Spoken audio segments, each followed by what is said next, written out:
I guess let's jump off there just to kind of get things sort of rolling.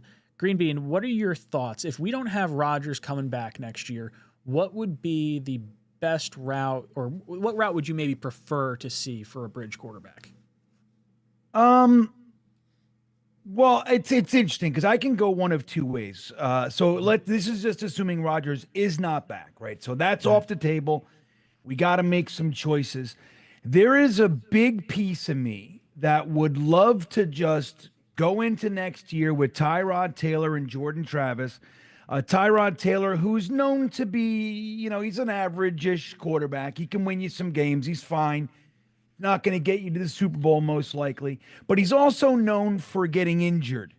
So that would enable us to have like a 5, 6, whatever weeks, stint with average NFL quarterback play. And then we'd get to see a little bit of what Jordan Travis has, but without doing that thing we like to do with young quarterbacks, which is, oh, this is your first time ready for an NFL game. Get on in there and save us.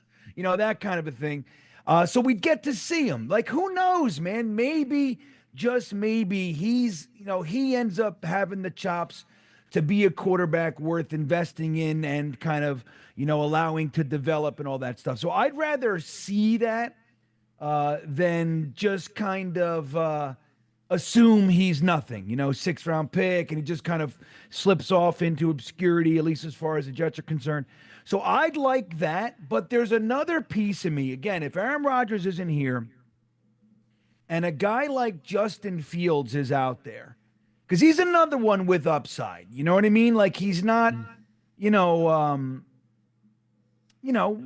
tough career. But so I could go either way. I think if I picked, though, I think I would go Tyrod, knowing that Jordan Travis is going to get some playing time. That would excite me a little bit.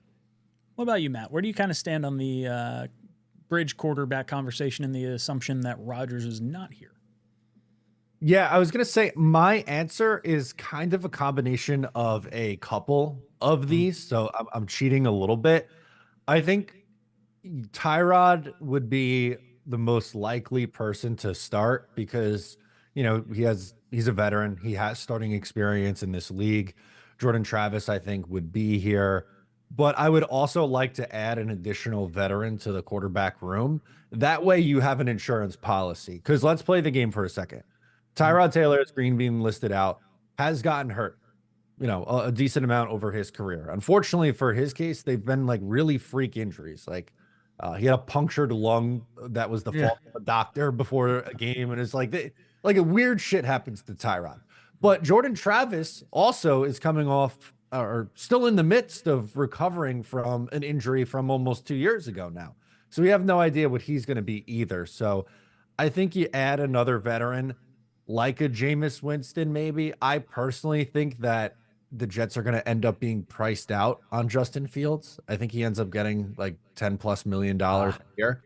So I think the Jets are in like that $5 million tier for an additional quarterback on this roster if Aaron Rodgers isn't coming back. Which is still up for debate right now.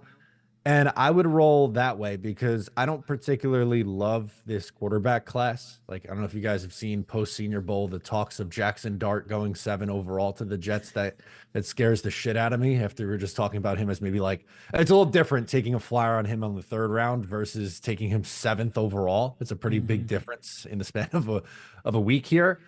And I just don't particularly love this quarterback class. So you might need that stopgap option for 2025. And whether it's a mix of Tyrod and another veteran and potentially Jordan Travis, you might just have to eat it and do that.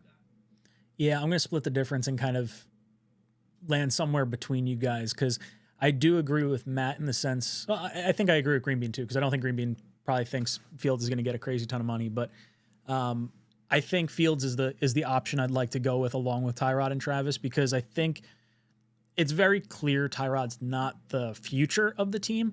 And Jordan Travis, I would hate to be in a situation where it's like just those two.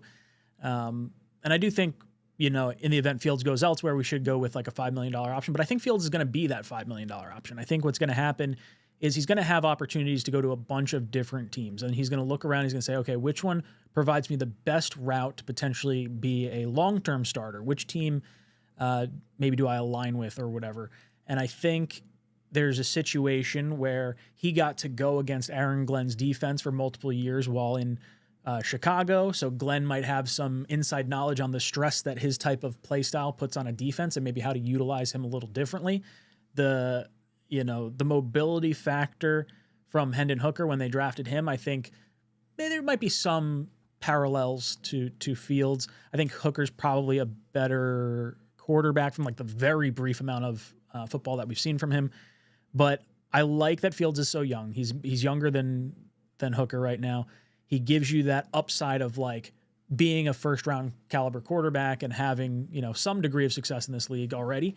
You probably have to build an offense specifically tailored to him, but I like the boom or bust aspect of it because I do like the 2026 class of quarterbacks more than I like this class. If you want to take a swing on a mid-round guy, someone that would provide you like I don't like the player comparison, but situationally I like it to Jimmy Clausen, where it doesn't impede you from going a quarterback the following year in a draft. Now, granted, they had Cam Newton sitting at the number 1 overall pick, so it's a little different in that respect, but I'd like to take a swing on a quarterback if you're going to go a route that gives you a potential future while also not impeding you from going quarterback in 2026 if you need to. So you can kind of build this roster as best as you can, go best player available through the whole damn draft. I think that's honestly the best way to go.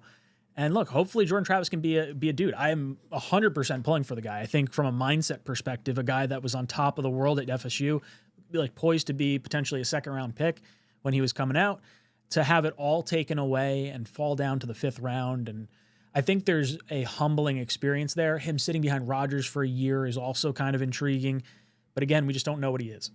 So I think we're all sort of in agreement. The guys we have on the roster, plus a relatively low-cost option to provide competition and maybe a little bit of upside here. Bean, you want to add anything to what Matt and I just said? Well, if we do decide to go with Tyrod Taylor and Jordan Travis, you guys bring up good points, like the one about they're kind of both injured, right? We don't know if Jordan Travis will be healthy even by then. But we could just, instead of going the vet route, if those guys are here, maybe we just develop the Martinez package and we see what we got. 2 young guys. Okay, Tony Alexia. There he is. Maybe we just ride it out with the 3 quarterbacks that are here and see how it goes, man.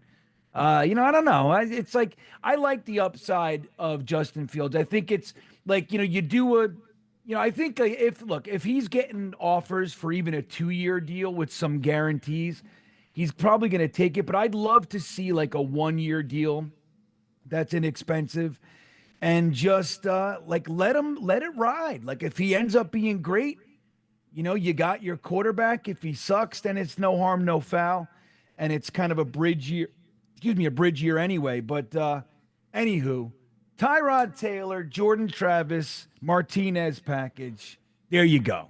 What's up, guys? Matt O'Leary from Talkin' Jets. If you liked that video, please make sure to subscribe and follow for more New York Jets content.